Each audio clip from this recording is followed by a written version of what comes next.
Hello everyone, I'm here today with a flip-through video, and this is for my DC and Baltimore album, so you're getting a little bit of both. The video I did previously that was a flip-through was just kind of showing you a few layouts I had done and then other things I had planned in terms of like memorabilia that I had, and I have certainly worked with those. But most of what you're going to see here are layouts, and it starts at the National Gallery in DC and then goes into kind of like the first third of my day in Baltimore. So it's not everything, but it's still quite a bit.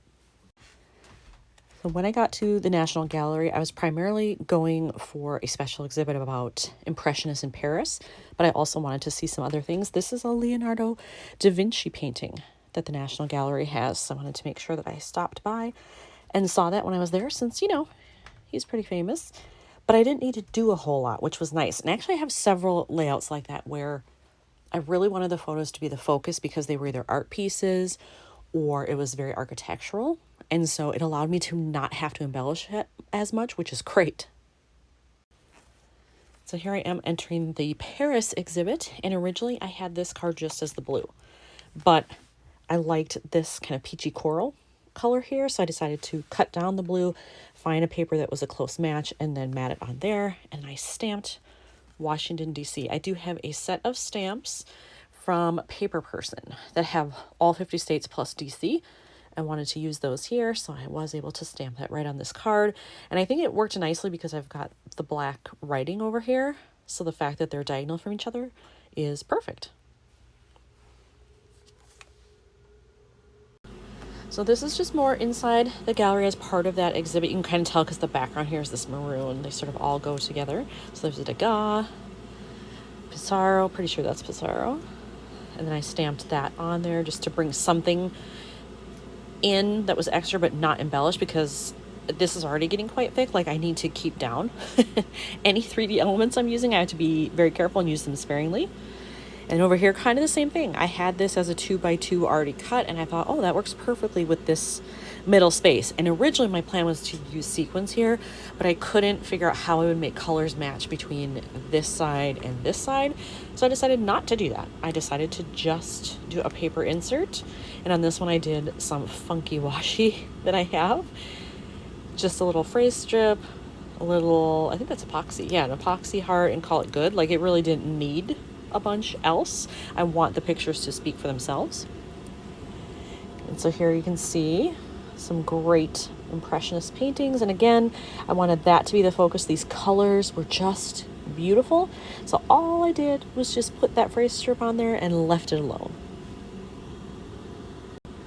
On this side, I had this card that I made a while ago. I used it, or I planned it for some other album and then didn't end up using it. And I just created it in Project Life. So I just chose that font, I chose the quote, and printed it out that way. But I was finally able to use it here because Cezanne was with the Impressionists, and these are Cezanne paintings. So it works out very well that the quote was actually from him.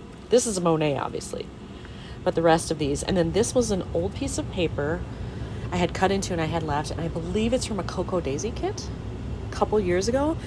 And it's kind of wild paper, so I'm like, I don't know when I'm ever going to use that again. But I felt like with Cezanne's style and the colors that were in here that it would work well. And I'm really pleased with how it came out. And once again, I needed minimal embellishments. I just found little things that would work in colors that were in the paintings. And it kind of designed itself in that way. And then on this side, because I had wanted pockets, I was a little unsure what to do with this.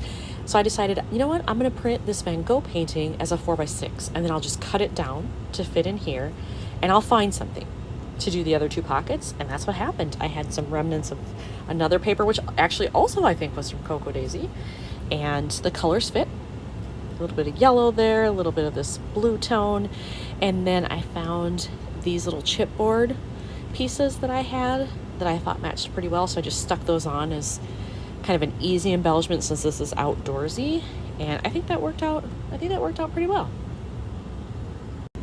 After the French exhibit, the only other thing I really had on my list was to see Rembrandt's Lucretia. He did two of them, and we have the matching one here in Minneapolis. It lives in our museum, which is fantastic. Pretty much go to see her every time I'm there. I was just there a couple weeks ago, had to see her again. And now I finally got to see the counterpart. So this is the before painting, and then the after painting is the one we have in Minneapolis. So I had to showcase her, of course. And I just talked a little bit about that here. I used some more of that same washi I used previously. I actually got that roll from my friend Robin. And at first I wasn't sure what I was going to do with it. But then look at her outfit. Like, it matches so well. It was meant to be, I think.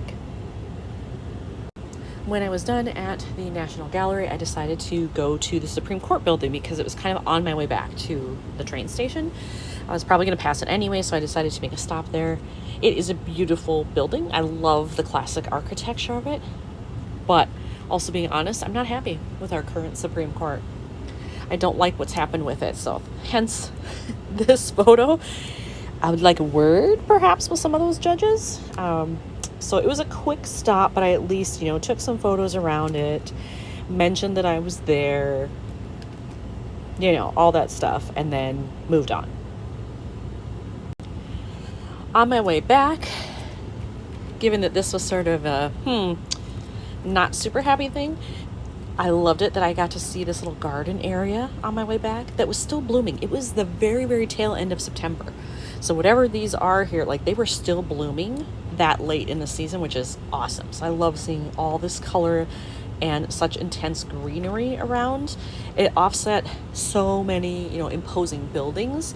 This was a more natural element, and I was super happy to find that. And then after that, I went back to the train station and I had dinner there, and it was really boring. I tried to eat at one of their, not upscale, but just like a better restaurant, not fast food. And horrible service. I sat there for like 25 minutes and didn't get anything. Waitress didn't come and take my order, didn't get drinks, nothing. So I walked. I just got up and left and went and had fast food instead in the train station. So kind of disappointing, but stuff happens. Not everything's going to be perfect. But then I had to catch my train to Baltimore, and so here's my train sitting there, and I took the Acela, which is the higher speed train. And then under here you can see I just printed out the screenshot of my ticket or boarding pass. Used some fun background paper that's made to look like city blocks kind of. And then I was off to Baltimore. So if you watched the previous flip-through video I had, I actually came into the Baltimore airport and used that station to catch my train to DC. So I didn't go through Baltimore Penn on the way down. It was actually closer to go to Baltimore Penn on my way back because of where my hotel was located. So I got to go through it, and I didn't realize there's kind of two parts to it. There's the older part, which is this, which is gorgeous. I mean, look at that ceiling. You don't see that every day. And then there's the more modern part that they've built on, and that's like super boring, actually, I'm sad to say. But at least I got to see this part. And so I just tried to find a card that would match the colors in the ceiling, and I think I did that pretty well there. And then I was on my way to my hotel. I just did a lift because I didn't want to have to walk it first, certainly a little too far, and then I could have taken public transportation, but it's night. I don't know Baltimore that well. I was alone, so I just thought, you know what? I've had a full day. I'm tired. I'm just going to do a lift. So I took that, and it dropped me right at the front door of my hotel. And it was pretty late by then after I had kind of settled in. I had to do some work, so I did that. And then it was time for bed. So that was kind of all I had that night. So this is my next morning, getting up for a full day of exploring Baltimore. So you can see some older buildings here. That's one of the things I loved best about Baltimore is the architecture. And then Lexington Market, I think they opened at 9. So this was like my first big stop of the day. And I went in there to look around, and you can see like basically nobody in there. Was super early. I'm sure it's happening at lunchtime, but it was way too early. I didn't end up doing breakfast or coffee or anything there. I just kind of walked through to see what they had, and then just went on to my next stop. And I do like my little tab here that I found. I forget what set that was from. I think it might have been something from Syncopation Designs, maybe. I think.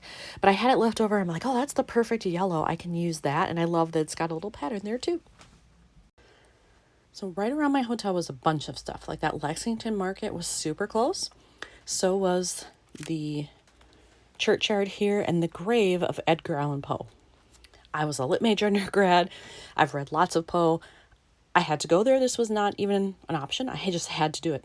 So you can see here the churchyard, which looks really cool. And the fact that it was like just lightly drizzling in the morning on this day kind of fit the vibe really well. A little bit creepy, a little bit eerie, overcast definitely, but it brought out all the colors in the brick and everything, which is fantastic. So that's why I've got like a lot of orange happening here. I actually had something that said Edgar Allan Poe, and so I made sure to use that. And I've got another flip here. This is just a little bit about why he's buried there and about the grave and the upkeep and that kind of stuff. And then I actually, in a different place, not in Baltimore, in a different place, I bought a set of Edgar Allan Poe stickers, and then it came with an insert, which you're going to see in a little bit. You can see his feet sticking out right here. I wanted to use as much of that as possible because seriously, like when else am I really going to use that? So I wanted to use as much of it as I could. And there he is. So here's another sticker that says Nevermore. So this is his actual grave here. You can see it says Edgar Allan Poe. People were still leaving flowers. Those were all there that morning. And then this is just a little more about Poe's experience living in Baltimore. So that was interesting. And then here's my little cutout guy. Let me tell you, it was a major pain to get that to fit in here because this is not an even edge. But I wanted to use these attachers from Citrus Twist. So I had to use two and break them up, and they don't align perfectly. But the fact that they're see-through, that they're clear, I was like, you know what, it's fine. Most people, if they look at this, they are not going to see that they don't align. And really, I'm the person who's going to look at it. Someone else might look at this 5%. I'm the other 95%. Then I'm good with it. And then on the back, I didn't want to cover it because it actually had some interesting info on him. So I wanted that to be able to be seen. And as you can see, like I couldn't measure it correctly or well enough so it would have been perfectly aligned. I had to use kind of the holes were there, and you can see like I had to make more too with different attempts. I finally just decided, you know what, this is close enough, and I left it. My next stop after that was the Baltimore Basilica. I actually had to do the other things first anyway because this didn't open, I think, till 10, 9:30, 10, somewhere in there. So that was my next stop. And I wanted to bring out kind of the black and darker tones in there. So I chose a white border on these 4x4s, and I love that. I think that was the right choice. Same thing happening over here with the interior. And I had to spruce this up a little bit because it was all very white, cream, yellowy gold, brown. Like that was the vast majority. I got a little color here, so I decided to pull out that kind of teal or turquoise. So you can see that runs through here. And then I even did a little ink splattering on this card. It's not a lot. It's a very, very subtle. Hopefully you can see that there. But it was just a little bit of color because this felt very, very monochromatic to me. After the Basilica, it was on to another church. This was the National Shrine of St. Alphonsus. And they're actually not that far apart. So if you're going to be in Baltimore, you can easily do both rather quickly. And as I wrote in some of my journaling, I actually preferred St. Alphonsus, just the style, way more color in there. It just really was more eye-catching to me. So I enjoyed this one more. I wanted to do a little bit of journaling there, use some washi to bring in these sparkly gold tones here. One little phrase strip there. And I wanted this to be the focus, so that's really all I needed. And then over here, I chose to enlarge this particular stained glass window because I thought it was stunning. And again, all that color, I wanted to showcase that. And there's a lot of kind of that turquoise again happening, but I pulled out the red as the accent. Because you can see it here too. And this is a darker red than what you see in the glass, but I'm totally fine with that. So I have that on there. And then just did a little bit of journaling. And this is the only part of journaling that I skipped because it's going to be quite a bit. I want to talk about like how I got from where I am here to the next thing because I got to use some public transportation. So I haven't filled that in yet, but it will come. Over here, I just wanted to finish up St. Alphonsus, but keep it simple. So I just did a little chunk of a blank tab or tag there, a foam glitter star, and that was enough. On this side, I just had this cutout map, and I wasn't sure what I was going to do with it. I decided to eventually just put a black star here. I had a different color first and it blended in way too much. So I switched it to black just to indicate this is where I was, right here, Washington Monument. So everything you're going to see is around that, and that is Mount Vernon Place, they call it. I thought it was square. It's not. It's Mount Vernon Place. So all of these next group of things are from up there. So you can see right there, it says Mount Vernon Place because there's a bunch of stuff. It's kind of a park almost in like a cross shape. I loved the street lamp. It felt very old world Baltimore to me. So I wanted to have that. And then this is part of the lower section of the park. There was a pretty fountain there and still some more things blooming. And I liked that I could make it like a very thin insert, which is fun. A little bit chipboard. And then I had 2 pictures of the Washington Monument here, and I just did chipboard that I had for both because I had a set that was very kind of 4th of July / Americana. So I decided, well, that's fine. That works. I'm not feeling very patriotic at the moment, but in terms of decorating, it works. And then this is Mount Vernon Place United. I think it's United Methodist Church. Is that what it says there? Yes. So beautiful building. I was not able to go in. It was not open to the public at that time, which I journaled about. But I mean, look at that. Maybe I'll get back there someday and I'll be able to see the inside because I'm sure it's fabulous. And then this is the last set that I have done for this section. And really, it was just these beautiful buildings around, Mount Vernon Place. They were just gorgeous. I mean, look at these. And I loved the color. It was kind of a coral hint to it. So I found a card that matched, added just a small embellishment, and then I had this already in my black and white stuff that said Monday, so that was perfect. So I put that on there, and that was it. So that's it for this section. So there will be kind of another third coming, which is the rest of my day in Baltimore, and then getting on the plane to fly back home. So hopefully you've enjoyed seeing what I've done so far, and you'll come back for the next round. Thanks for watching.